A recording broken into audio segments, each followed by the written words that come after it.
So very good morning friends, hope all of you are safe and well. Right, we are going to start with revisionist sessions for November 2020 direct tax. आपके पास अभी समय बहुत ही है, अब जुलाई महीना चल रहा है, अभी आपके पास अगस्त सितंबर अक्टूबर 3 महीने का अभी तक पूरा टाइम है। अगर आप खाली सेकंड ग्रुप के लिए अगर प्रिपरेशन कर ले हो तो आपके लिए बहुत ही अच्छा टाइम है ये। डेफिनेटली आप अच्छे मार्क्स इसमें स्कोर कर पाओगे। रिवीजन सेशन की अगर मैं बात करूँ तो ये थोड़ा फास्ट ट्रैक मोड में रहेगा, एकदम स्पीड में रहेगा, रैपिड रिवीजन होगा। अगर आपको डिटेल्ड कुछ भी अगर स्टडी करना है तो हमारे फास्ट ट्रैक वीडियोस अवेलेबल है, दैट यू कैन गेट। आप मेरे को नीचे दिए गए नंबर पर आप मैसेज कर सकते हो, मैं लिंक एंड मॉड्यूल्स वगैरह आपको भेज दूंगा। Modules will cover detail provisions and question answer also, so you can have very good practice from that also, correct? So if any kind of query also, I am also available, so you can message me on that number. WhatsApp group भी हमारा है query discussion, तो उसको भी आप join कर सकते हो। आप मेरे को नीचे दिए गए नंबर पर मैसेज कर सकते हो, ठीक है। शुरू करते हैं आज का हमारा रैपिड रिवीजन सेशन। स्टार्ट करते हैं बिजनेस प्रोफेशन के साथ। बिजनेस प्रोफेशन की बात करूँ तो ये एक सबसे बड़े बहुत ही इंपॉर्टेंट हेड हो जाता है आपके पूरे डायरेक्ट टैक्स का, करेक्ट? क्योंकि कंपनी के कंपनी के क्वेश्चंस आपको बहुत सारे पूछे जाते हैं हर बार, राइट? तो उसमें प्रोफेशन मेजॉरिटी पोर्शन इसका कवर अप होगा। अब देखो ये चैप्टर कैसा है कि एकदम इजी है। अगर आप एक बार इसको कंसेप्ट से समझोगे तो ये बहुत ही ईजी है, राइट? पहली बात मैं आपको बोल दूं कि इसमें कोई स्पेसिफिक फॉर्मेशन नहीं है कि आपको किस तरह से इसको कंप्यूट करना है। मतलब क्या है कि जैसे हमने कैपिटल गेन में देखा कि वहाँ पर क्या एक mode of computation fix format में दिया हुआ है कि सेल कंसिडरेशन लेना है आपको, कॉस्ट ऑफ एक्विजिशन या फिर इंडेक्स कॉस्ट माइनस करना है, आपको मिल जाएगा capital gain. Income from house property की अगर मैं बात करूँ तो आईएफएसपी में भी अगर आपने देखा होगा तो उसमें भी फिक्स फॉर्मेट है कि आपको gross annual value, principal tax minus करो, एनएवी निकालो, स्टैंडर्ड डिडक्शन ले लो, इंटरेस्ट ऑन लोन ले लो और आगे आपका आईएफएसपी, राइट? तो बिजनेस प्रोफेशन में ऐसा नहीं है, यहाँ पर थोड़ा जजमेंटल और सब्जेक्टिव हो जाती है चीज, राइट? इसलिए क्या हो जाएगा, थोड़ा यहाँ पर डिफिकल्ट आपको लगता है। कुछ चीजें पहले समझ लो एक बार कि आपको इस चैप्टर में करना क्या है। आपको जनरल इक्वेशन में profit as per profit and loss account दिया रहता है, करेक्ट?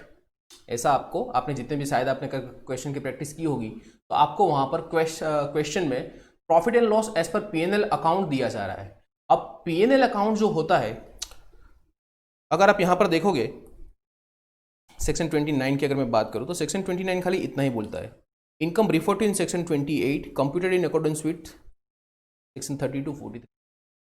अब हमारा डिस्कशन आगे बढ़ता है कि जो हमने पीएनएल की अगर मैं बात करता हूं तो प्रॉफिट एंड लॉस अकाउंट आप इनकम टैक्स के हिसाब से कभी नहीं बनाते हो। आप किस तरह से बनाते हो? जो भी आपके अकाउंटिंग स्टैंडर्ड्स है, अगर आप कंपनी हो तो आपको इंड एस एएस वगैरह आपको फॉलो करने रहते हैं, राइट? तो उसके हिसाब से आप क्या करते हैं, अपने अकाउंट्स को बनाते हो। अब अकाउंटिंग कंसेप्ट और कई बार टैक्स के प्रोविजन में डिफरेंस होगा। कुछ चीजें जो अकाउंटिंग कंसेप्ट के हिसाब से डेबिट हो रही है प्रॉफिट एंड लॉस अकाउंट में, बट इनकम टैक्स उसको अलाउ नहीं करता है। कोई इनकम ऐसी है जो आप क्रेडिट कर रहे हो प्रॉफिट एंड लॉस अकाउंट में, लेकिन इनकम टैक्स में वो बिजनेस प्रोफेशन की इनकम नहीं मानी जाती।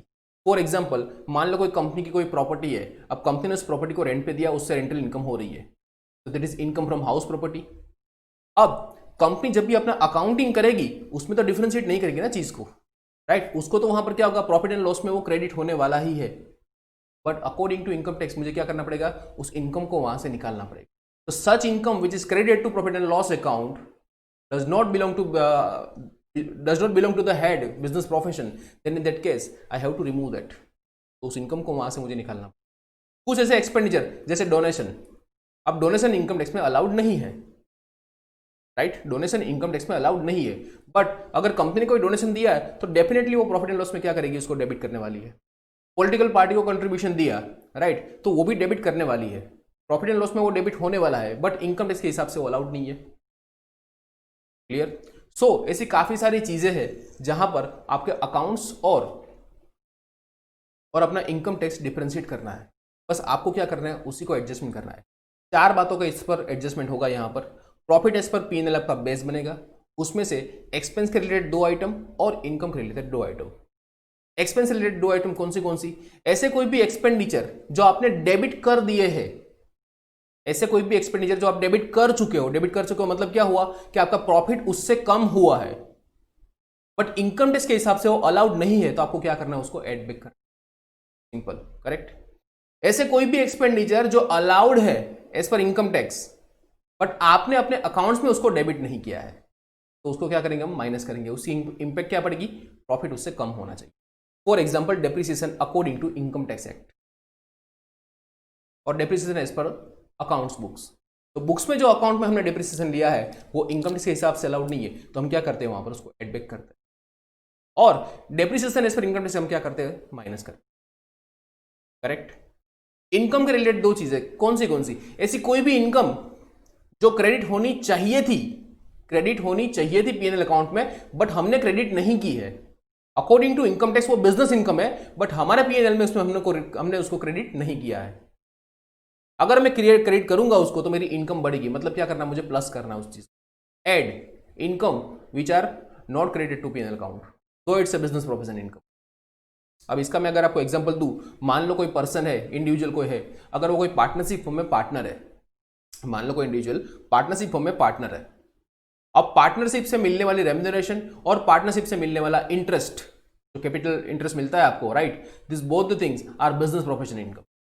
तो उस केस में वो क्या होना चाहिए, प्रॉफिट एंड लॉस में क्रेडिट साइड होना चाहिए, राइट। अगर मैंने उसको अपने कैपिटल अकाउंट में डाल दिया हुआ है, राइट, तो मुझे वहां पर क्या करना होगा, इसको पीएनएल अकाउंट में कंसीडर करना पड़ेगा। तो ऐसी कोई भी इनकम जो बिजनेस प्रोफेशन की इनकम है बट आपने क्रेडिट नहीं करी है, राइट, तो आप उसको क्रेडिट करोगे, प्रॉफिट को प्लस करोगे। ऐसी कोई भी इनकम जो आपने क्रेडिट कर चुके हो, for example income from house property, या तो आपको इंटरेस्ट मिला है, कोई आपने डिपॉजिट वगैरह रखा है तो उस पर आपको इंटरेस्ट मिला है, तो दैट इज आईएफओएस इनकम। तो ऐसी कोई भी इनकम जो आप क्रेडिट कर चुके हो उसको वहां से आपको हटाना है, बस इतना आपको ध्यान रखना।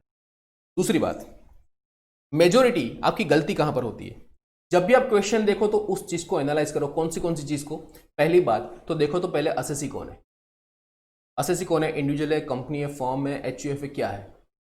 दूसरी बात, उसका रेसिडेंशियल स्टेटस देख लो, ठीक है, ये आपके स्टार्टिंग स्टेप होने चाहिए, या आपको इतना तो पता होना चाहिए कि मुझे ये चीजें देखनी है। अब उसमें बिजनेस प्रोफेशन की बात हो रही है, तो बिजनेस प्रोफेशन के केस में आपको क्या इंफॉर्मेशन दी गई है वो देखो, क्या आपको प्रॉफिट एंड लॉस अकाउंट दिया हुआ है, फिर आपको उसके नीचे कोई एडिशनल इंफॉर्मेशन देके रखेंगे, राइट। तो प्रॉफिट एंड लॉस अकाउंट देख लो, इसमें प्रॉफिट कितना दिया हुआ है, क्या वो बिजनेस है या प्रोफेशन है, बिजनेस हुआ तो अलग ट्रीटमेंट होगी, प्रोफेशन हुआ तो अलग ट्रीटमेंट, करेक्ट। तो वो भी आपको एक बार चेक करना पड़ेगा। दूसरी बात, उसका टर्नओवर देख लो, अगर क्वेश्चन में एडिशनल इंफॉर्मेशन में दिया है कि उसका पिछले साल का टर्नओवर, करंट प्रीवियस ईयर की बात नहीं कर रहा हूं, प्रीवियस ईयर की बात कर रहा हूं, प्रीसीडिंग प्रीवियस ईयर की बात कर रहा हूं, जिसका टर्नओवर आपको दिया है, अगर उसने वहां पर आपको टर्नओवर दिया हुआ है तो आपको यह चीज भी ध्यान रखनी है कि क्या वो टीडीएस के दायरे में इस बार आएगा। टर्नओवर नहीं देकर रखा है फिर भी कंपनी फॉर्म वगैरह है, वो तो टीडीएस के दायरे में हर बार आएंगे। याद करो 194J 194I वगैरह याद करो, जिसमें क्या था कि ऐसे कोई इंडिविजुअल एचयूएफ जिसका टर्नओवर 1 करोड़ या फिर इन केस ऑफ बिजनेस और 50 लाख इन केस ऑफ प्रोफेशन अगर एक्सीड नहीं करता है प्रीसीडिंग प्रीवियस ईयर में, तो इस बार वो टीडीएस के दायरे में नहीं आता है। याद करो, अगर आपको टर्नओवर दिया है पिछले साल का तो भी आपको ध्यान में रखना कि क्या वो टीडीएस के दायरे में आते हैं।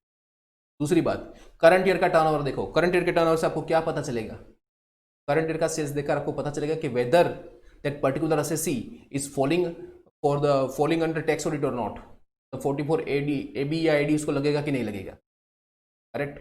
अगर वो टैक्स ऑडिट में फॉल होता है, राइट, तो उसकी ड्यू डेट हो जाती है 30 सितंबर। अब सर यहाँ पर 30 सितंबर का क्या मतलब, 30 सितंबर का मतलब होगा कहाँ, अगर उसने टीडीएस कट नहीं किया है और उसने मान लो आपको क्वेश्चन में दिया डिपॉजिट करवाया 31 जुलाई के बाद, मान लो अगस्त में डिपॉजिट करवाया है, करेक्ट, तो वहां पर उसकी ड्यू डेट 31 जुलाई नहीं रहती, कौन सी रहती है 38 सितंबर। स्पेसिफिकली होता है आपको इंडिविजुअल एचयूएफ के केस में आपको, ठीक है। तो इतनी छोटी चीजें होगी। फॉर एग्जाम्पल आपको बोला है कि भाई पॉलिटिकल कंट्रीब्यूशन का जो डोनेशन है वो कंट्रीब्यूशन किया है उसको डेबिट किया है पीएनएल, आप अपने जोश में आकर उसको डिसअलाउ तो कर दिया, बट हम ये चीज भूल जाते हैं कि उसका चैप्टर 6 में डिडक्शन भी मिलता है, करेक्ट। तो इतनी चीजों को मुझे ध्यान,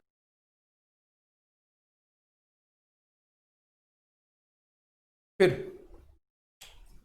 ऐसे कोई भी एक्सपेंडिचर जिस पर आपको वेटेड डिडक्शन मिलता है। अब वेटेड डिडक्शन का मतलब क्या हुआ, जैसे मैंने कोई साइंटिफिक रिसर्च के लिए कंट्रीब्यूशन दे दिया, उसमें मान लो 150% डिडक्शन मिल रहा है। अब अकॉर्डिंग टू अकाउंट तो मैंने जितना कंट्रीब्यूशन दिया, मान लो मैंने 1 लाख रुपए का डोनेशन दिया है, तो मुझे तो 1 लाख रुपए का जो कंट्रीब्यूशन दिया है उतना ही अकाउंट में तो डेबिट करूंगा ना मैं। क्या वो एक्सपेंस अलाउड है, हाँ अलाउड हुआ। इनकम टैक्स के हिसाब से उसमें 150% वेटेड डिडक्शन मान लो मिलता है, तो 1 लाख ऑलरेडी डेबिट हो चुका है, अब मुझे एक्स्ट्रा कितने करने हैं, 50,000, वो कई बार हम भूल जाते हैं। ठीक है, तो इतनी छोटी छोटी छोटी छोटी छोटी मिस्टेक्स इतनी होगी। देखो अभी मैं आपको प्रोविजन पूछूंगा, आपको सारे के सारे प्रोविजन याद आ जाएंगे, ऐसा कुछ है नहीं, राइट। इतनी बार आपने रिवीजन वीडियोस देखे होंगे, इतनी बार आपने पढ़ा होगा, इतने क्वेश्चंस आपने प्रैक्टिस किए होंगे, बट क्या हो जाता है, द मिस्टेक। दूसरी बात वहां पर आती है, that is your presentation. Presentation is much much much important. अगर आपने गंदा वहां पर लिखा पेपर में, तो आपकी इंप्रेशन वहां पर खराब। तो प्रॉपर 2 कॉलमनर का अपना टेबल बनाइए, एक पर्टिकुलर बनाइए, अमाउंट अमाउंट ऐसा प्रॉपर बना के दीजिए उसको, एक एक एक एक चीज़ को प्रॉपरली एक्सप्लेन कीजिए, सेक्शन नंबर याद करने की कोशिश कीजिए। सेक्शन नंबर अगर आपको याद रह गया तो अब क्या होगा आपको, कि आपको वहाँ पर जो डिस्क्रिप्शन लिखना होता है, कोई चीज़ अपने आपको पूछेंगे क्या, कि whether that particular amount is allowed और डिसअलाउड, जो भी आप करते हो, राइट, सम कैलकुलेशन करते टाइम, उसका रीज़न भी साथ में दीजिए। कि आपने जो भी ट्रीटमेंट दी है उसका रीजन भी साथ में दीजिए। देखो यहाँ पर छोटी छोटी जगह पर मार्क्स कटते हैं आपके, आपको इतना कॉन्फिडेंस होगा कि मैंने सम पूरा कैलकुलेट किया है जो परफेक्ट किया हुआ है, बट यहाँ पर आपके मार्क्स कट जाए। आपको क्या बोला कि जो भी आप ट्रीटमेंट दिए उसके रीजन दीजिए। अब आपको रीजन में लंबा लंबा लिखना पड़ेगा अगर आपको सेक्शन याद नहीं है तो। अगर आपके पास सेक्शन याद है, आपको सेक्शन याद है, तो आप क्या कर पाओगे, इजीली लिख पाओगे कि डिसअलाउड एज पर सेक्शन 37 और 36 वॉटेवर में भी, राइट। तो ट्राई कीजिए जितना, क्वेश्चंस को लिखने की प्रैक्टिस कीजिए, वो भी अपने आप। One more thing that I am suggesting you, that जितने भी क्वेश्चंस आप अपने आप पहले सोल्व करो। हमारा जनरली अप्रोच ऐसा रहता है कि जब भी मैं कोई क्वेश्चन या हम कोई क्वेश्चन उठाते हैं, हम सीधा आंसर की ओर रुख करते हैं। एक बार क्वेश्चन पढ़ा और सीधा आंसर की ओर, ठीक है। एक बार खुद को पूछ लिए, क्या हम ऐसा करते हैं? 99% केस में स्टूडेंट ऐसा करते हैं, 99% केस में समझ भी आ जाता है। देखो अगर आपने आंसर देखा है, आपको पता चल गया कि हाँ डिसअलाउ क्यों हुआ, अलाउ क्यों हुआ, बट ये तो आपको आंसर देख के पता चला,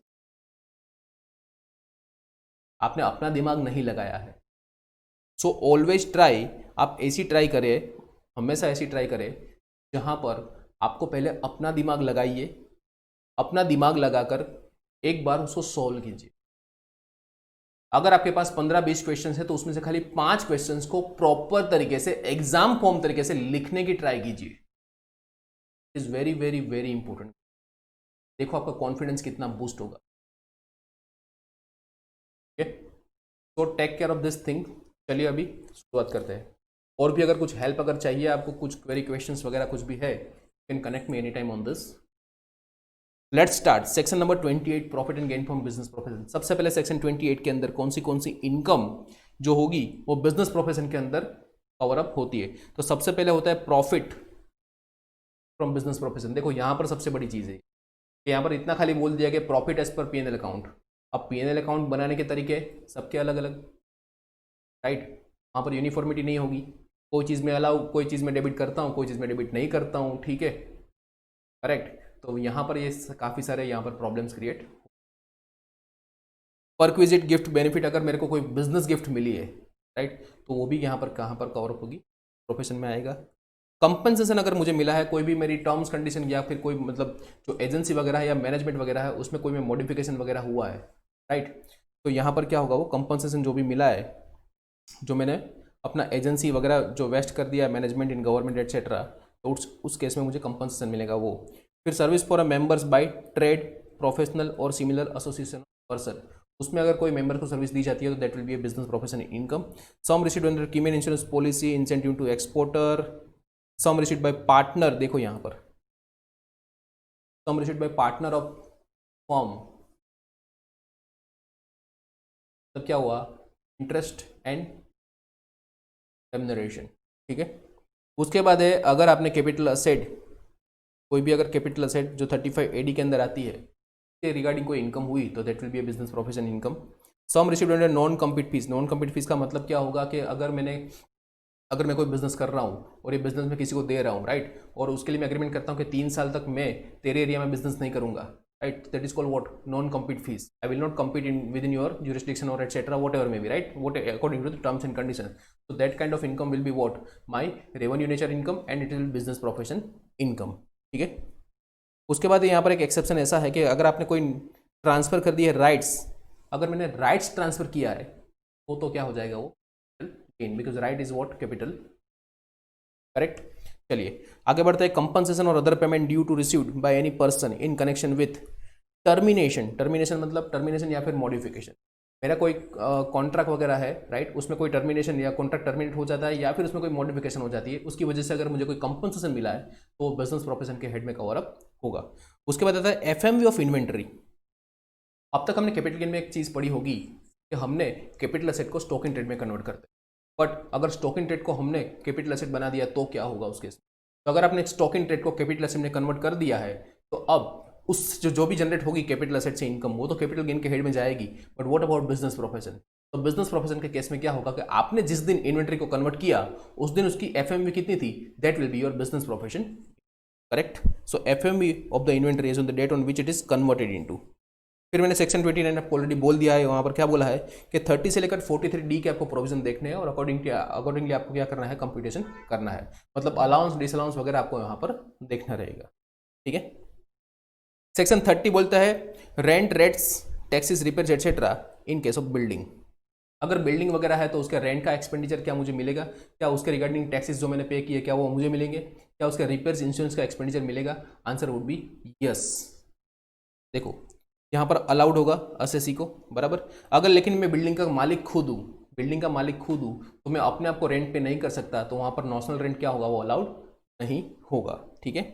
उसके बाद है such land revenue, local rates etcetera. अगर म्यूनसिपल एक्सपेंसेस अगर टेनेंट ने बोर किया है तो मुझे वो अलाउड नहीं होगा, लेकिन अगर मैंने बेयर किया है तो मुझे अलाउड होंगे, ठीक है।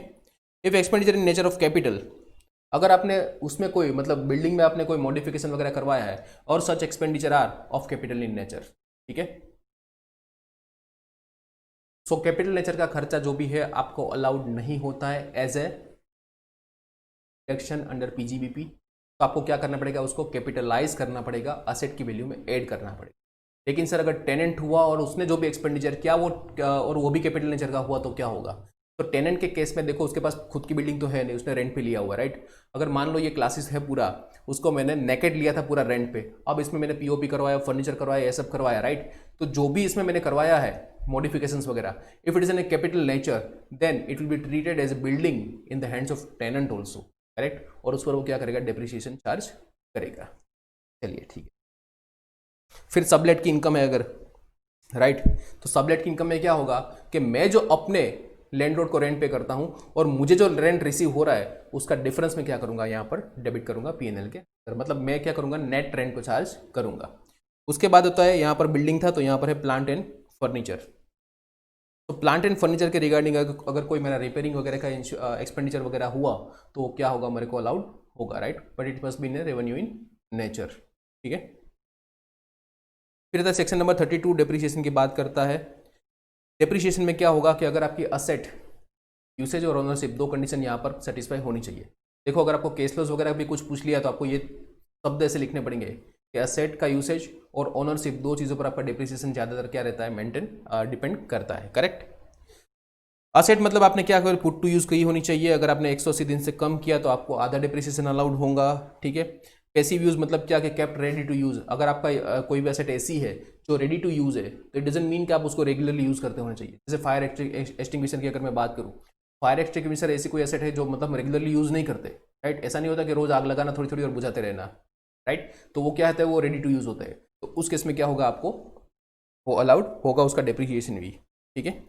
अगर कोई एसेट आपकी बिजनेस में एक्सक्लूसिव यूज नहीं हो रही है, कुछ पर्सनल यूसेज भी उसका है, तो जितना पर्सनल यूसेज उतना है आपको उसमें प्रोपोर्शनेट क्या करना है, डिसअलाउ करना रहेगा, सेक्शन 38 ये बोलता है, ठीक है। अब ओनर की बात करूँ तो जो भी आपका एक्सपेंडिचर है, जो डेप्रिसिएशन या फिर जो अपना रिपेयरिंग वगैरह सब कुछ, तो किसको अलाउड होगा, वो ओनर को अलाउड होगा, करेक्ट। ओनर मतलब क्या, अगर लीज के केस में क्या होगा, क्या लेसर को अलाउड होगा या लेसी को अलाउड होगा? अकाउंटिंग के हिसाब से हमारी ट्रीटमेंट अलग होती है, राइट। तो लेसर को अलाउड होगा या लेसी को अलाउड होगा? डेफिनेटली जो भी डेप्रिसिएशन वगैरह असेट का होगा वो लेसर को अलाउड होगा। क्यों? Because the lessor is conducting carrying on business of leasing out properties, right. तो जितनी भी प्रॉपर्टी वो लीज आउट कर रहा है तो उसका बिजनेस हो गया, राइट। तो उस केस में ये जो प्रॉपर्टी यूज हो रही है वो उसके बिजनेस कैरी आउट करने के लिए हो रही है, उस केस में लेसर को डेप्रिसिएशन का बेनिफिट मिलेगा, ठीक है। चलिए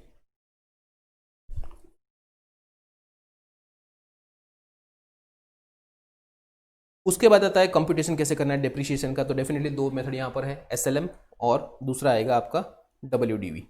ठीक है, तो उसमें मेरे को अब जाने की इतनी ज़रूरत नहीं है।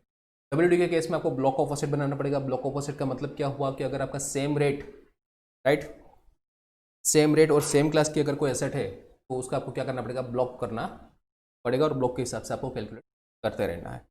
एडिशनल डिप्रिसिएशन 20% आपको मिलेगा अगर आप ये नीचे दी गई कंडीशन को आप फुलफिल करो तो।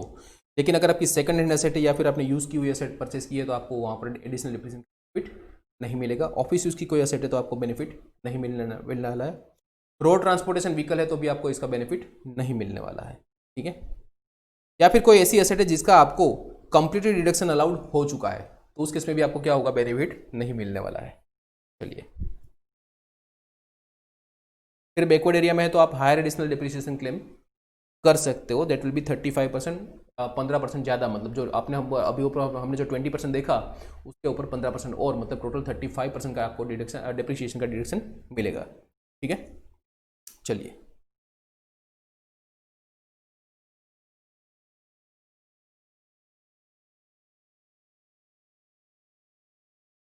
फिर एक सेक्शन आती है 32AD। अब 32AD का यहाँ पर मतलब है additional deduction, it is not your additional depreciation, right. ये 3212 है, that is your depreciation, it is your additional deduction.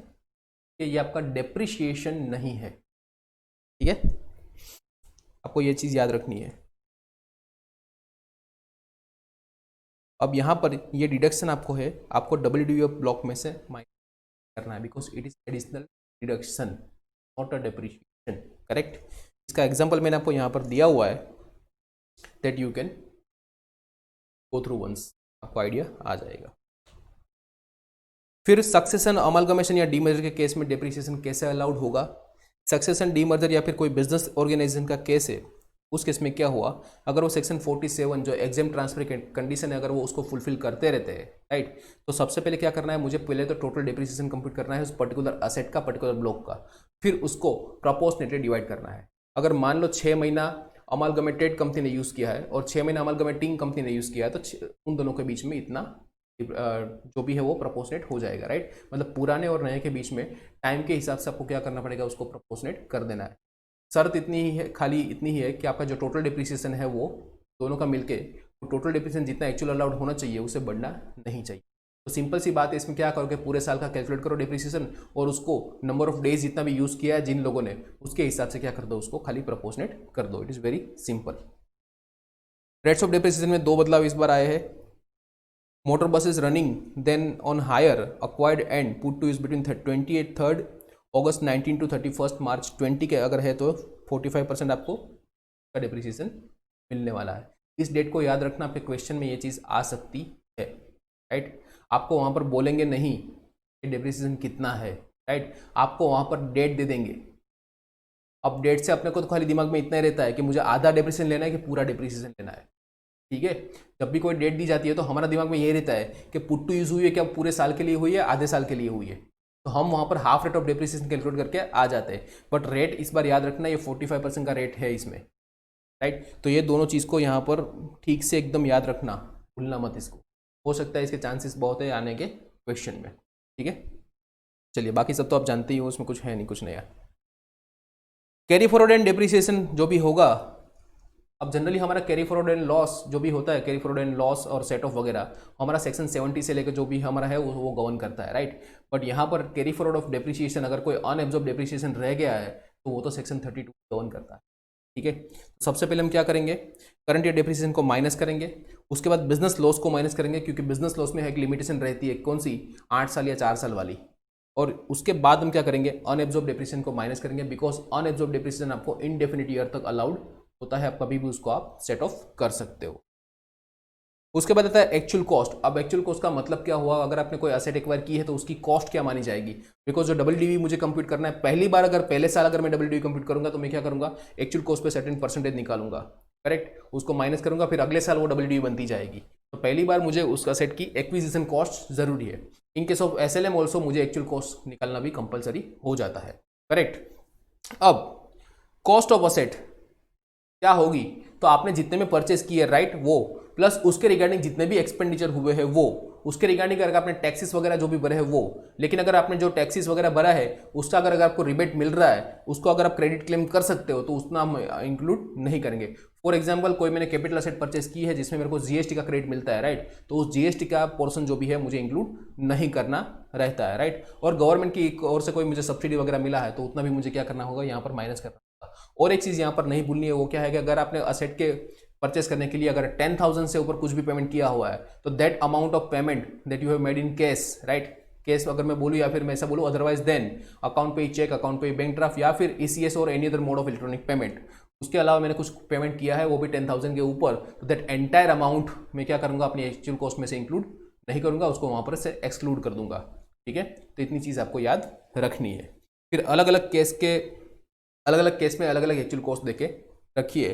First, अगर साइंटिफिक रिसर्च की अगर कोई है, मतलब कोई एसेट पहले साइंटिफिक रिसर्च में यूज़ हो रही थी, अब मैं उसको अपने नॉर्मल बिजनेस में लाना चाहता हूं, तो एक्चुअल कॉस्ट मतलब क्या होगा, एक्चुअल कॉस्ट जो भी मैंने एसेट परचेस की थी माइनस मुझे जितना भी डिडक्शन अलाउड ऑलरेडी हो चुका है, अगर 100% डिडक्शन अलाउड हो चुका है तो एक्चुअल कॉस्ट जीरो हो जाएगी। अब मैं डेप्रिसिएशन क्लेम नहीं कर पाऊंगा, बिकॉज लॉजिकल क्या होता है कि जब भी आपने उसको साइंटिफिक पर्पस के लिए यूज़ किया होगा, आपने अपने बिजनेस में उसका 100% क्लेम कर चुके हो आप डिडक्शन, राइट, तो अब किस बात का depreciation, correct.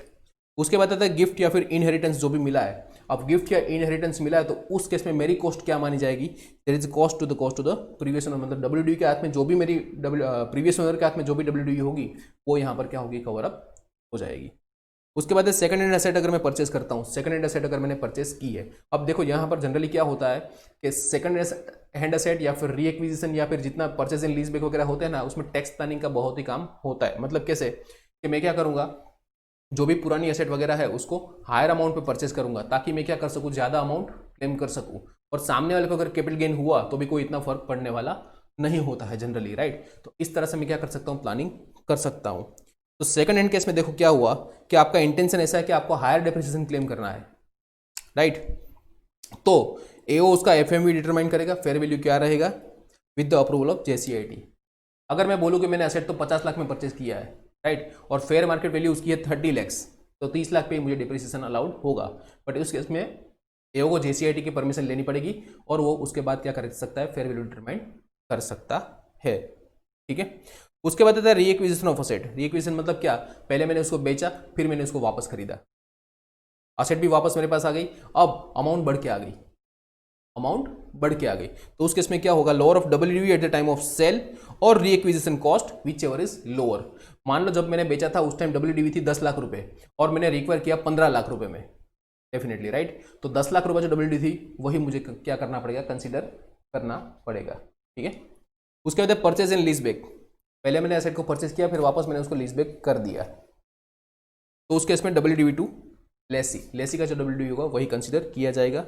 Building previously use by SSC and brought to the business, मतलब क्या होगा, पर्सनल यूज के लिए पहले मैं यूज करता होगा और उसको मैंने बाद में बिजनेस में लेकर आया। मान लो मैंने 5 साल पहले कोई एसेट परचेस करके रखी थी, उसको मैंने पर्सनल पर्पस के लिए यूज करता था, तो उसका तो डेप्रिसिएशन कभी मैंने बिजनेस में चार्ज नहीं किया होगा। अब उसको मैं अपने बिजनेस में लेकर आता हूं तो उस केस में मेरी एक्चुअल कॉस्ट क्या हो जाएगी, उस केस में मुझे नॉशनल डेप्रिसिएशन जो भी रेट उस टाइम के फोर्सेस में है उस रेट को कंसीडर करते हुए नॉशनल डेप्रिसिएशन क्या होगा उतना माइनस करना होगा, और जो डब्ल्यूडीवी आएगी वो मुझे कंसीडर करनी पड़ेगी। अगर 100% होल्डिंग या सब्सिडरी कंपनी ने कोई भी ट्रांसफर किया हुआ है, राइट, तो उस केस में WDV in case of transferor, section 47 जब हम पढ़ेंगे उसमें वहां पर एक चीज आती है कि 100% होल्डिंग या सब्सिडरी वाइस वर्सा कोई भी कैपिटल एसेट को कन्वर्ट कर ट्रांसफर करती है एक दूसरे को, तो वो एग्जाम ट्रांसफर माना जाता है, उस पर कैपिटल गेन के कोई भी प्रोविजंस नहीं अट्रैक्ट होते। तो यहाँ पर मुझे जो डब्ल्यूडीवी ट्रांसफरर का है वही मुझे कंसिडर करना पड़ेगा, भले ही कोई हायर अमाउंट से ट्रांसफर हुआ हो तो मुझे वो अमाउंट क्या करनी पड़ेगी, इग्नोर करनी पड़ेगी। फिर amalgamating company to the amalgamated company in amalgamation, अगर अमालगमेटिंग कंपनी ने कोई अमालगमेटेड कंपनी को ट्रांसफर किया है तो उस केस में अमालगमेटिंग कंपनी का डब्ल्यूडीवी क्या रहेगा, वो कंटिन्यू रहेगा। उसके बाद डिमर्ज कंपनी तो रिजल्टिंग कंपनी, तो डब्ल्यूडीवी जो भी डिमर्ज कंपनी के हाथ में है वही कंटिन्यू क्या करेगी, रिजल्टिंग कंपनी उस पर डिप्रिसिएशन कंट्रीब्यूट करेगी। उसके बाद आता है asset acquired out of the borrowed capital, मतलब अगर मैंने कोई बोरोइंग किया है पर्टिकुलर असेट के लिए, राइट, तो उस पर जो भी इंटरेस्ट वगैरह जो भी होगा तो ये up to the date of use, जब जिस दिन मैं फर्स्ट पुट टू यूज करूंगा तब तक का पूरा इंटरेस्ट क्या हो जाएगा, कैपिटलाइज हो जाएगा। उसके बाद वाला इंटरेस्ट में रेवेन्यू एक्सपेंडिचर की तरह चार्ज करता रहूंगा, ठीक है। उसके बाद टैक्स, एक्साइज ड्यूटी और कस्टम ड्यूटी पेड, अगर कुछ भी मैंने पेमेंट किया है तो एक्चुअल कॉस्ट में से मुझे उसको माइनस करना है, अगर उसको सेनवेट अवेल में कर सकता हूँ। जैसे मैंने आपको बोला कि जीएसटी का अगर मैंने कोई असेट पे मैंने अगर पेमेंट किया है और जीएसटी का क्रेडिट में क्लेम कर सकता हूँ, उस केस में उतना अमाउंट मुझे क्या करना पड़ेगा, वहाँ से माइनस कर देना है। सब्सिडी ग्रांट वगैरह मिला है तो वो भी मुझे माइनस करना है। फिर asset acquired outside India and brought it to India, तो actual cost minus notional depreciation at the rate current rate में मुझे माइनस करना पड़ेगा। Scheme for corporatisation of stock exchange, मतलब क्या है कि जो पुराने पहले जो एसोसिएशन ऑफ पर्सन थे उसको कन्वर्ट कर दिया गया रिकॉग्नाइज्ड स्टॉक एक्सचेंज के फॉर्म में, राइट। तो उस रिकॉग्नाइज्ड स्टॉक एक्सचेंज का जो भी केस है उस केस में क्या करना पड़ेगा, actual cost as if no corporatisation take place, मतलब क्या होगा, जो एओपी के हाथ में जो भी मेरी कॉस्ट थी वही कॉस्ट यहाँ पर क्या हो जाएगी, कंटिन्यू हो जाएगी। उसके बाद deduction is allowable under section 35 AD, उस केस में नील, बिकॉज वहाँ पर 100% ऑलरेडी मैं डिडक्शन क्लेम कर सकता हूँ। इस केस में मेरी एक्चुअल कॉस्ट क्या हो जाएगी, नील हो जाएगी। Inventory converted into capital asset, अगर मैं कोई इन्वेंट्री कन्वर्ट करता हूँ कैपिटल असेट में, उस केस में उस कैपिटल असेट की कॉस्ट क्या मानी जाएगी, उस कैपिटल असेट की क्या होगी, ऊपर हमने जस्ट अभी पढ़ा कि अगर मैं कोई इन्वेंट्री कन्वर्ट करता हूँ कैपिटल असेट में तो उस केस में एफएमवी क्या बन जाएगी, बिजनेस प्रोफेशन की इनकम, और वही एफएमवी जो भी है वो क्या बन जाएगी, कॉस्ट ऑफ असेट। ठीक है, चलिए उसके बाद कुछ स्पेशल प्रोविजन है 33 AB and ABA। One is tea coffee rubber and second is site restoration account. Almost काफी सारी सिमिलरिटीज है दोनों प्रोविजन में। सबसे पहले देखो क्या है, ये किसको एलिजिबल होता है, यहाँ पर टी कॉफी और रबर जो भी इंडिया में बनाते हैं उन लोगों की ये यहाँ पर है, यहाँ पर प्रोस्पेक्टिंग फॉर और एक्सट्रैक्शन ऑफ पेट्रोलियम नेचुरल और एटसेट्रा इन इंडिया, तो उसके लिए यहाँ पर केवल है ये प्रोविजन। आपको क्या करना है, आपको डिपॉजिट करना है नाबार्ड के पास up to the due date of filing of ITR। उससे पहले आपको कोई भी अमाउंट अगर आपने डिपॉजिट किया है तो आप उसका डिडक्शन ले सकते हो। सर कितना अमाउंट डिडक्शन क्लेम कर सकते हैं, लोअर ऑफ एक्चुअल अमाउंट और 40% ऑफ PGBP इज लोअर, मतलब एक्चुअल अमाउंट जितना मैंने डिपॉजिट किया है वो अमाउंट और PGBP का 40% विच एवर इज लोअर में क्या कर सकता हूँ, डिडक्शन क्लेम कर सकता हूँ। दूसरी बात यहाँ पर मुझे क्या करना पड़ेगा, SBI यहाँ पर जो साइट रेस्टोरेंट उसके केस में मुझे SBI में अकाउंट ओपन करना पड़ेगा, राइट। और यहाँ पर देखो लिमिट क्या है, end of the previous year है। यहाँ पर आपको ड्यू डेट ऑफ फाइलिंग दिया था, यहाँ पर end of the previous year है, बराबर है। और जो भी इंटरेस्ट उसमें जमा होगा वो भी क्या माना जाएगा, डिपॉजिट माना जाएगा, तो उसका डिडक्शन भी क्लेम कर सकते हैं। डिडक्शन में क्या होगा, यहाँ पर एक्चुअल अमाउंट और 20%, यहाँ पर 40%, यहाँ पर 20%। तो यहाँ पर ज़्यादा बेनिफिट है, यहाँ पर थोड़े कम बेनिफिट है लेकिन कम है। यहाँ पर आपको ड्यू डेट तक का टाइम दिया है, यहाँ पर आपको end of the previous year में आपको डिपॉजिट करना है, यहाँ पर 40% है, यहाँ पर 20% है, ठीक है। फिर आपको यूटिलाइज क्या करना है, जो भी नाबार्ड ने मतलब जो भी टी कॉफी रबर बोर्ड ने बोला है उसके हिसाब से आपको स्पेसिफाइड पर्पस के लिए उस अमाउंट को यूज़ करना होगा। यहाँ पर भी क्या है, स्पेसिफाइड पर्पस के लिए अगर आपने यूज़ करना होगा। मान लो अगर आपने इस कंडीशन में से कुछ भी वायोलेट किया तो वो 2 साल में आपने वायोलेट किया, उस साल की आपकी इनकम बन जाएगी, ठीक है। चलिए देखो, utilisation from scheme for other expense not allowed. अब इसका मतलब क्या हुआ कि मान लो मैंने कोई रेवेन्यू एक्सपेंडिचर किया, जो मैंने किया है इस अमाउंट को यूटिलाइज करते हुए, मैंने कोई अमाउंट डिपॉजिट की, पहले उस डिपॉजिट में से मैंने अमाउंट को विड्रॉ किया और मैंने बिजनेस में रेवेन्यू एक्सपेंडिचर, और विच इज अलाउड, मतलब जो भी स्कीम स्पेसिफाइड थी उसके हिसाब से मैंने रेवेन्यू एक्सपेंडिचर किया है, राइट। तो मतलब कोई कंडीशन का वायलेशन नहीं हुआ। तो क्या ये रेवेन्यू एक्सपेंडिचर जो भी मैंने किया है क्या वो अलाउड होगा as a deduction? Answer would be no, because जब भी मैंने डिपॉजिट किया था वो डिपॉजिट को ही मैंने ऑलरेडी डिडक्शन मान चुका हूं, तो अब उसमें से एक्सपेंडिचर करने की कोई बात होगी तो उसका अलाउड एक्सपेंडिचर अलाउड नहीं होगा, बिकॉज वहां पर क्या होगा, अगर उसको अलाउड किया गया तो वो डबल डिडक्शन हो जाएगा, ठीक है। नॉन यूटिलाइजेशन, अगर आपने विड्रॉ किया और उसको आप यूज नहीं कर रहे हो इन दैट पर्टिकुलर ईयर, तो ये डीम्ड प्रॉफिट माना जाएगा सेक्शन 41 के अंदर। एक बार आपने विड्रॉ किया तो फिर आपको यूटिलाइज करना है या तो फिर आपको विड्रॉ नहीं करना है, ठीक है। Withdrawal from deduction if any machinery और plant install for office use, अगर आपने ऑफिस यूज के लिए अगर कोई मशीनरी या प्लांट अगर आपने परचेस किया हुआ है तो उसके लिए भी आपको अलाउड नहीं होगा। फिर आपने जो भी असेट वगैरह परचेस किया उसको 8 साल तक आपको ट्रांसफर नहीं करना है। Deduction allowed before the setting of and brought forward of losses, उससे पहले आपको मिल जाएगा। अगर आपने रेसिडेंशियल अकोमोडेशन और गेस्ट हाउस के लिए अगर कुछ आपने यूज़ किया है लेकिन आप वहाँ पर कंप्यूटर रख सकते हो, राइट। कंप्यूटर के लिए अगर आपने खर्चा तो आपका वायोलेशन नहीं। उसके बाद आता है expenditure on scientific research, section 35। Section 35 क्या बोलता है, साइंटिफिक रिसर्च। अब साइंटिफिक रिसर्च में 2 चीज़ होगी। एक तो पहली बात क्या होगा कि मैं खुद एक साइंटिफिक रिसर्च चला रहा हूँ, या तो मैं क्या कर रहा हूँ, मैं खुद नहीं कर रहा हूँ, मैं किसी को कंट्रीब्यूशन दे रहा हूँ, मैं किसी को पैसे दे रहा हूँ साइंटिफिक रिसर्च करने के लिए, राइट। तो पहली बात तो क्या होगा कि मेरा खुद का बिजनेस है जिसके रिगार्डिंग मैं कुछ साइंटिफिक रिसर्च कर रहा हूँ, राइट। अब मेरा खुद का बिजनेस है तो मेरे खर्चे भी होंगे, लैंड होगा, बिल्डिंग होगा, ऑफिस होगा, उसके रिगार्डिंग एम्प्लॉयज होंगे, रिसर्च पर्सनल होंगे, ये जितने भी मेरे खर्चे हैं तो ये मेरे सारे कितने हैं, बिजनेस एक्सपेंडिचर होंगे।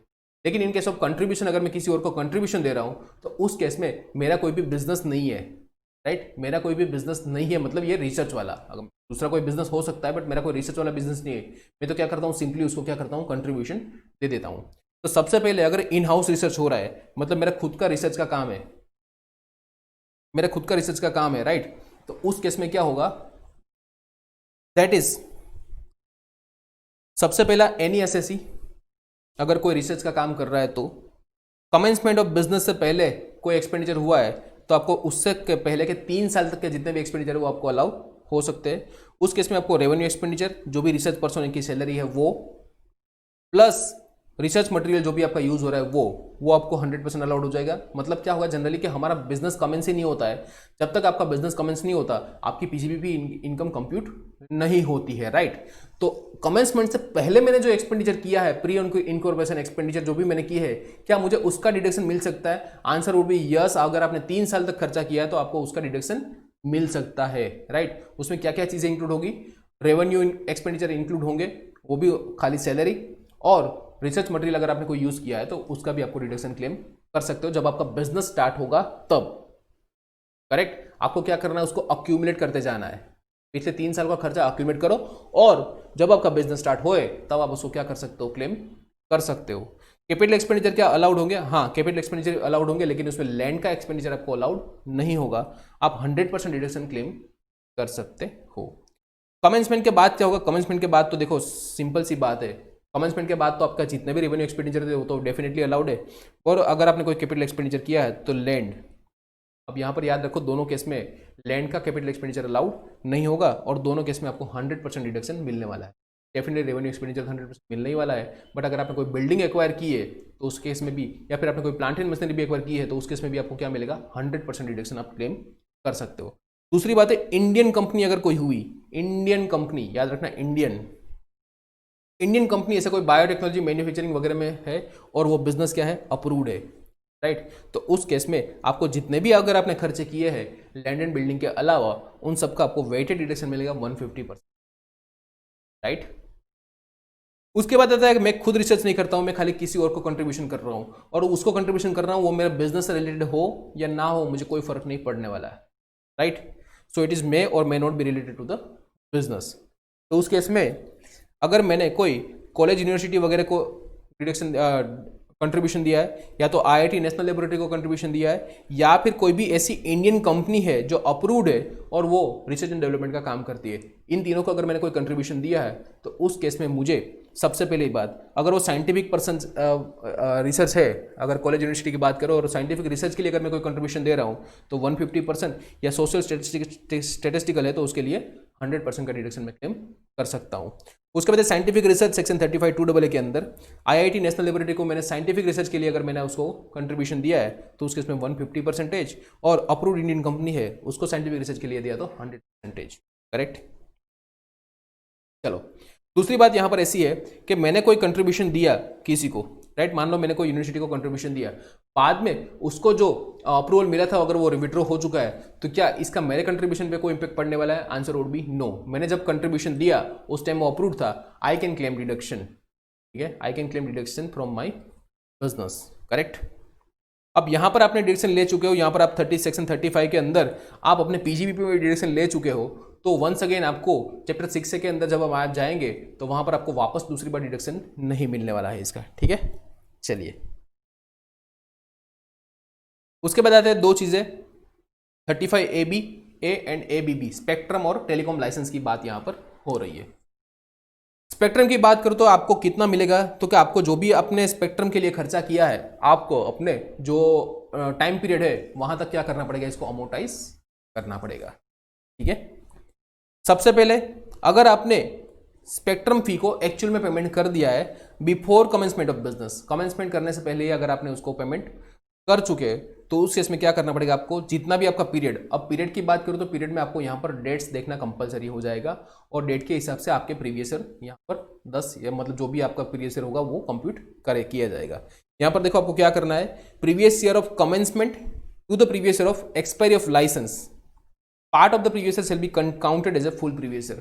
अब फॉर एग्जाम्पल मान लो कोई लाइसेंस है जिसको मुझे 26 ऑफ मई 2020 को लाइसेंस ग्रांट किया गया, अब उसके 10 साल का वो वैलिडिटी है। अब 10 साल की वैलिडिटी अगर मैं कंप्यूट करूं तो 25 होगा, 25 ऑफ मई 2030, 10 साल तक चलेगा।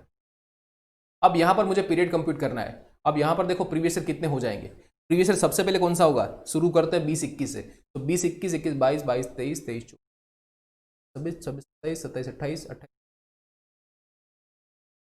28, 29 और 29, 30 और 30, 11 हो जाएंगे, दिखता 10 है, राइट। तो 11 प्रीवियस ईयर के अंदर मुझे क्या करना पड़ेगा, इसको अमोर्टाइज करना पड़ेगा, ठीक है, याद रखना इधर। अगर आपने स्पेक्ट्रम फी को जो आफ्टर कमेंसमेंट ऑफ बिजनेस अगर आपने पेमेंट किया है आफ्टर कमेंसमेंट, तो उस केस में क्या होगा, जिस साल में आपने एक्चुअल पेमेंट किया और जिस साल में आपका एक्सपायरी हो रहा है के हिसाब से आपको क्या करना पड़ेगा। मान लो आपने इन बिटवीन सेल कर दिया, ट्रांसफर कर दिया स्पेक्ट्रम का। अगर आपने सेल कर दिया, ट्रांसफर कर दिया स्पेक्ट्रम का, तो उस केस में क्या होगा, जो भी आपकी सेल प्राइस, अगर आपकी sale price is less than unamortize amount, अगर आपने पूरा का पूरा स्पेक्ट्रम ट्रांसफर कर दिया है और आपकी अनअमोर्टाइज अमाउंट है वो ज्यादा है और आपकी सेल प्राइस उससे भी कम है, तो उस केस में क्या होगा, आपको लॉस होगा। इसका मतलब क्या होगा, आपको डिडक्शन मिलेगा, वो भी कितना, उन दोनों के डिफरेंस का, ठीक है।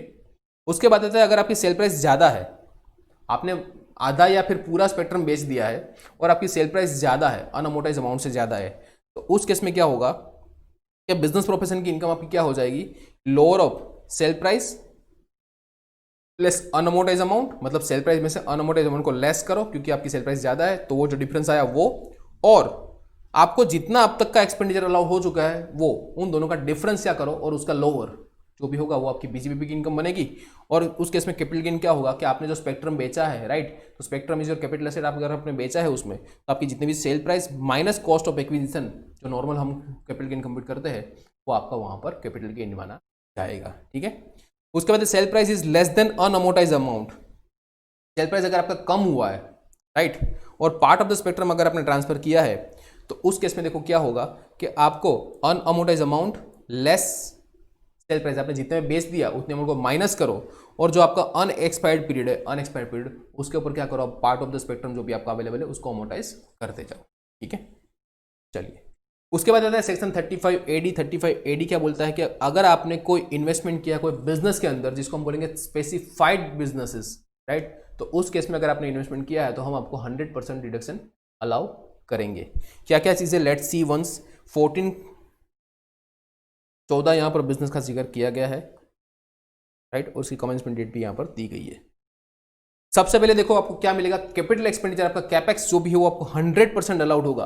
बट यहां पर एक चीज याद रखना, उसमें क्या क्या इंक्लूड नहीं होगा, उस केस में आपकी लैंड, गुडविल या फिर फाइनेंशियल इंस्ट्रूमेंट जो भी आपने उसके लिए पेमेंट जो भी किया है वो आपको अलाउड नहीं होने वाला है। और आप अगर आपने 10,000 से ऊपर का अमाउंट अगर आपने कैश में पेमेंट किया है in a day, otherwise then account payee cheque, account payee bank draft या फिर ईसीएस या फिर any other mode of electronic payment के रिगार्डिंग अगर आपने पेमेंट किया है, तो वो आपको यहां पर डिडक्शन नहीं मिलने वाला।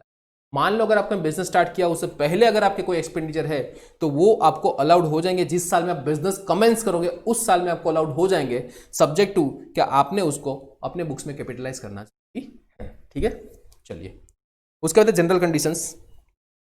आपको नया मतलब क्या है, एक नया बिजनेस स्टार्ट करना है, आपको स्प्लिटअप या फिर रिकंस्ट्रक्शन नहीं करना है, आपको जो भी मशीनरी है वो आपको नई परचेस करनी है। बट यहाँ पर क्या हो सकता है कि आपका जो 20% है वो आप ओल्ड, यहाँ पर एक्सेप्शन उसका है कि आप 20% तक का अमाउंट ओल्ड आप यूज़ कर सकते हो, या फिर आप इंपोर्टेड प्लांटेड मशीनरी यूज़ कर सकते हो जो कभी इंडिया में यूज़ ना हुई हो, ऐसी कोई भी, right. Deduction under section 80I to RRB आपको वापस नहीं मिलेगा, 10AA में भी आपको कोई बेनिफिट नहीं मिलेगा बिकॉज आप यहाँ पर 100 क्लेम कर चुके हो, इसलिए आपको कोई भी कैपेक्स पे आपको कोई भी डिप्रिसिएशन नहीं मिलने वाला, बिकॉज आप 100% कैपेक्स ही क्लेम कर रहे हो, तो डिप्रिसिएशन की फिर वहाँ पर बात आने वाली नहीं है, ठीक है। स्पेसिफाइड बिजनेस का लॉस अगर है कुछ भी तो आप स्पेसिफाइड बिजनेस के सामने ही कर सकते हो उसका, ठीक है, और इसको आप कैरी फॉरवर्ड कर सकते हो इंडेफिनेटली। उसके बाद अगर सेल और ट्रांसफर, अगर अपने असेट को ट्रांसफर किया वगैरह, right, so enter cell price is taxable under PGBP. याद करो इधर ये वाला, कौन यार,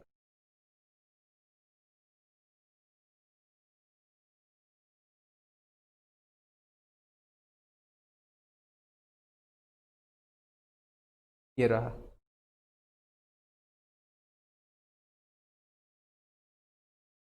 ठीक है,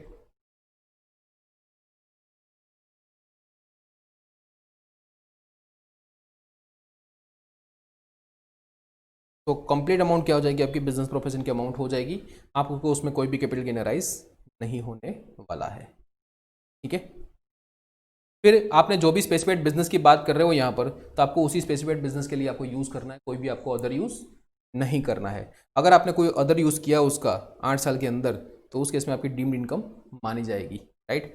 और आपने जितना भी डिडक्शन क्लेम किया है उसमें से आपको, अगर आपने वो डिडक्शन क्लेम ना किया होता, साइंटिफिक रिसर्च के लिए ना यूज़ होती, तो कितना डिप्रिसिएशन होता, उतना डिप्रिसिएशन माइनस करो, और जो भी आपका अमाउंट बचेगा वो क्या बन जाएगा, आपकी डीम्ड इनकम मानी जाएगी। अगर आपका होटल बिजनेस है तो आप ऑपरेशन को ट्रांसफर यहाँ पर कर सकते हैं। उसके बाद एग्रीकल्चर एक्सटेंशन प्रोजेक्ट, तो वहाँ पर आपको 150% मिलेगा। स्किल डेवलपमेंट प्रोजेक्ट तो वो भी 150% है। और प्रीलिमिनरी एक्सपेंडिचर अगर आपके कोई अगर आपने किए हुए तो उसका आपको किस तरह से अमोटाइज करना है उसके रिगार्डिंग प्रोविजंस। पहली बात तो इंडियन कंपनी होनी चाहिए बराबर, या फिर कोई अदर रेसिडेंट नॉन कॉर्पोरेट होने चाहिए। इसका अगर कोई प्रीलिमिनरी एक्सपेंडिचर हुआ तो उस केस में क्या होगा। प्रीलिमिनरी एक्सपेंडिचर अगर आपकी कमेंसमेंट के बिफोर का है, राइट, उसी को बोलेंगे ना बिफोर कमेंसमेंट जो भी होता है, राइट, फॉर्मेशन का खर्चा वगैरह जो भी हमारा हो वो, राइट। अमोटाइजेशन कैसे करेंगे, 5 ईयर्स के अंदर आपको क्या करना है, 5 इक्वल इंस्टॉलमेंट के अंदर इसको अमोटाइज करना है। कौन से एक्सपेंडिचर एलिजिबल हो सकते हैं इसके अंदर, तो उसका एक पूरा यहाँ पर एक आपको लिस्ट आउट दिया गया है, कितने आपके एक्सपेंडिचर अलाउड हो सकते हैं, कितने लिमिट में अगर ये आपको अलाउड होगा। आपका actual preliminary expenditure for the purpose of amortisation will be restricted to below limit, मतलब आपको आप मन चाहे उतना खर्चा क्लेम नहीं कर सकते, उसके लिए उसकी लिमिटेशन। अगर कंपनीज है, कंपनीज, तो कंपनी के केस में क्या होगा, 5% ऑफ कॉस्ट ऑफ प्रोजेक्ट या फिर 5% of capital employed whichever is higher, ये आपके अपर लिमिट आ गई, इसके ऊपर आपका प्रीलिमिनरी एक्सपेंडिचर पर आपको अलाउड नहीं होगा। और कोई दूसरे एसएससी है, अदर एसएससी, तो उसके इसमें 5% ऑफ कॉस्ट ऑफ प्रोजेक्ट अगर है तो उसका अलाउड मैक्सिमम क्लेम कर सकते हो। ठीक है, चलिए उसके बाद है 35DD बोलता है amortisation of expense in case of demerger etcetera, तो अब वो आप 5 इंस्टॉलमेंट में कर सकते हो। वीआरएस का कोई पेमेंट है तो वो भी आप 5 एक्सपेंडिचर में 5 इंस्टॉलमेंट में कर सकते हो। ठीक है, उसके बाद एक्सट्रैक्शन वगैरह है तो उसमें कुछ इतना नहीं है। फिर था सेक्शन 36। अब 36 क्या बोलता है, वो स्पेसिफिक बात करता है कितने कितने एक्सपेंडिचर आपके अलाउड होंगे। अब सर यहाँ पर अगर ऐसा होगा, सेक्शन 30 में जो आपने बिल्डिंग के बारे में देखा, 31 में हमने मशीनरीज के बारे में देखा, 32 में डेप्रिसिएशन के बारे में देखा, 36 यहाँ पर कुछ कुछ अलाउेबल एक्सपेंडिचर की बात कर रहा है। अगर एक्सपेंडिचर उसके अलावा भी कोई हुआ तो, किसी नेचर का हुआ तो पहली बात तो देखो क्या होना चाहिए कि वो अकाउंटिंग प्रिंसिपल से हिसाब से उसको आपको ट्रीटमेंट देनी है प्रॉफिट एंड लॉस अकाउंट में। अगर वो यहाँ कहीं भी नहीं लिखा है बट अकाउंटिंग प्रिंसिपल के हिसाब से वो रेवेन्यू नेचर का खर्चा अगर आपको डिडक्शन मिल सकता है तो दैट यू कैन क्लेम। पहली बात तो देखो क्या है कि आपने स्टॉक स्टोर्स वगैरह जो भी इंश्योरेंस है वो आपको अलाउड होगा। उसके बाद हेल्थ इंश्योरेंस प्रीमियम, अगर आपने एम्प्लॉइज़ का आपने कोई मेडिक्लेम वगैरह लिया है तो भी आपको अलाउड होगा। आपने बोनस दिया है एम्प्लॉइज़ को तो वो आपको अलाउड होगा, बट ऐसा नहीं होना चाहिए कि अगर आपको प्रॉफिट और डिविडेंड के बदले आपने उसको बोनस दे दिया हो, राइट। उसके बाद इंटरेस्ट ऑन बोरोड कैपिटल अगर आपने दिया है तो आपने जो भी मतलब बिजनेस के हिसाब से अगर आपने कोई इंटरेस्ट आपको चार्ज करना है, मतलब जो भी आपने लोन वगैरह लिया है उसके लिए अगर आपको कोई चार्ज करना है, कोई इंटरेस्ट पेमेंट करना है तो आपको इंटरेस्ट पूरा का पूरा क्या होगा यहाँ पर अलाउड होगा। उसके बाद amortisation discount of ZCB, definitely जो भी आपका डिफरेंस अमाउंट है वो नंबर ऑफ ईयर्स के आप ओवर करोगे, राइट। मतलब में क्या होता है ZCB में आपको इंटरेस्ट एक्चुअल में एक्सपेंडिचर होता नहीं है, राइट, खाली डिफरेंस अमाउंट होता है, वही आपको पेमेंट करना होता है। तो जो भी आपको डिफरेंस अमाउंट आपका होगा, मतलब आपके जो इश्यू प्राइस और रिडम्पशन प्राइस का जो भी डिफरेंस होगा उसको आप जितना उसका मैच्योरिटी ईयर्स है उसके ऊपर आपको क्या करना होगा, अमोर्टाइज करना रहेगा। ठीक है, चलिए उसके बाद अगर आपने कोई कंट्रीब्यूशन दिया है, आपका जो PF ग्रेचुइटी वगैरह का जो भी कंट्रीब्यूशन है वो आपका यहाँ पर अलाउड होगा। Employees contribution to pension fund वगैरह जो भी होगा वो आपको इस लिमिट के हिसाब से आपको अलाउड होगा। एम्प्लॉईज पोर्सन, ये थोड़ा interesting, employees portion towards welfare fund like PF वगैरह एक्सेट्रा। अब आपको PF का अगर आपको बेसिक आइडिया होगा तो आपको मालूम होगा कि वहाँ पर employees contribution as well as employers contribution यहाँ पर होता है।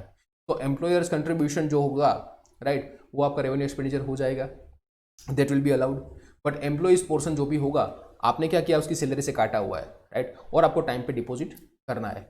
एम्प्लॉयर्स कंट्रीब्यूशन की अगर मैं बात करूँ तो एम्प्लॉयर्स कंट्रीब्यूशन हम 43B के अंदर देखेंगे, उसको उसकी पेमेंट का वगैरह जो भी डिसअलाउंस वगैरह है वो क्या है। बट एम्प्लॉइज पोर्सन ऐसी बात है कि आपने सैलरी में से उसके काटा है तो आपको टाइम पे उसको डिपॉजिट करना है, और वो टाइम लिमिट कौन सी है, टाइम लिमिट है रिस्पेक्टिव एक्ट में जो भी ड्यू डेट दी गई है वो। अगर मान लो पीएफ की बात करो तो पीएफ में जनरली क्या होता है, जो भी अगला महीना आने वाला है उसकी 15 तारीख उसकी लास्ट डेट होती है। उसके अंदर आपको डिपॉजिट अगर आपने नहीं किया तो ये आपका एक्सपेंडिचर डिसअलाउ हो जाएगा और कभी भी अलाउड नहीं होने वाला है। ठीक है, ये रहा देखो। इसकी बात कर रहा हूं मैं यहाँ पर एम्प्लॉयज कंट्रीब्यूशन, एम्प्लॉयर्स नहीं। Employers contribution will be govern by section 43B।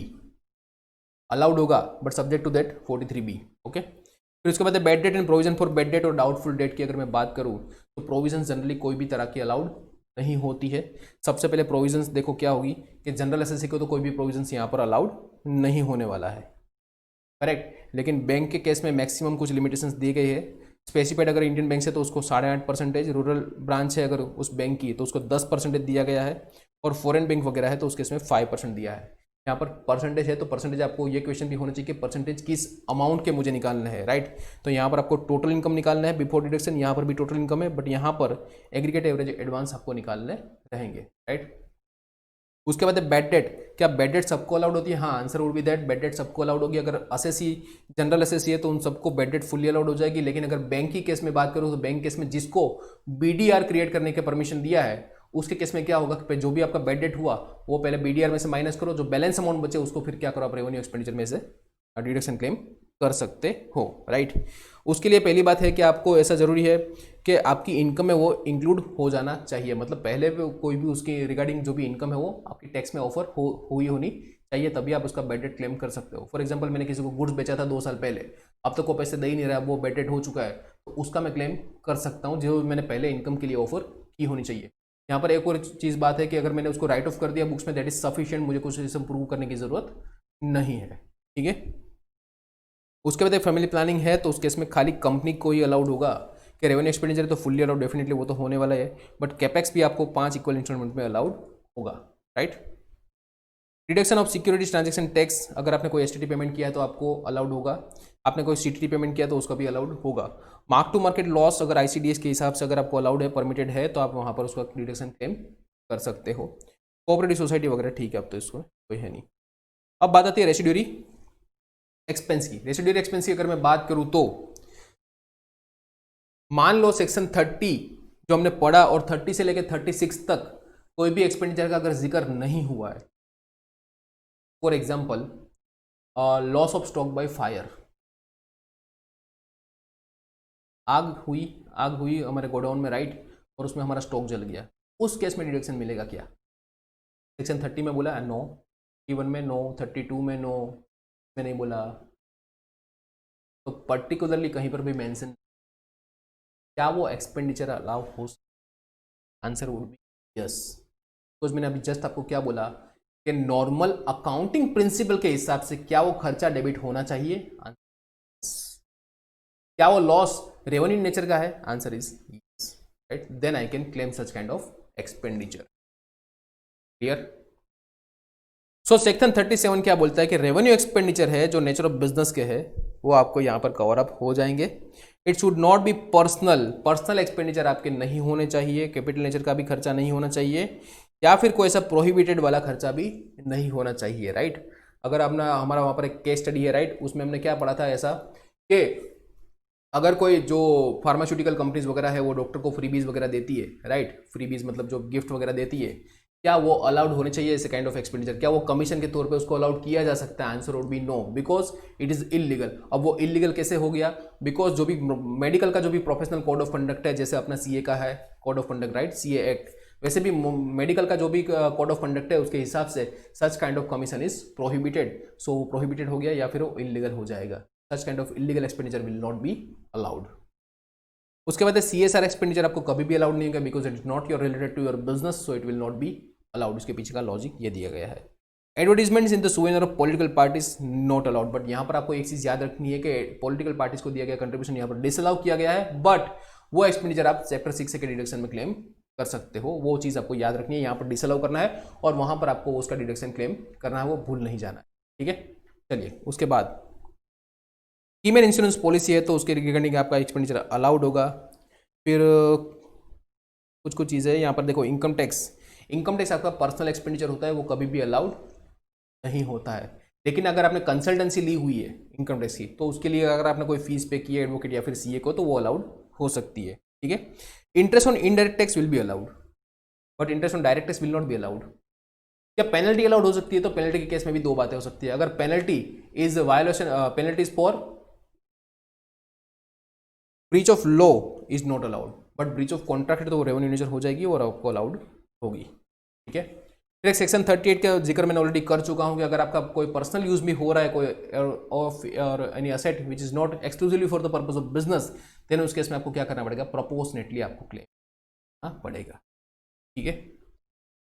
So hope it is clear, right? अब तक तो हमने जो भी डिस्कशन किया है वो आपको क्लियर हो चुका है। अगर आपको कोई भी इसमें डिटेल स्टडी की रिक्वायरमेंट है, then let me know, as I told you in the very beginning, faster lectures I will provide you. So thank you so much.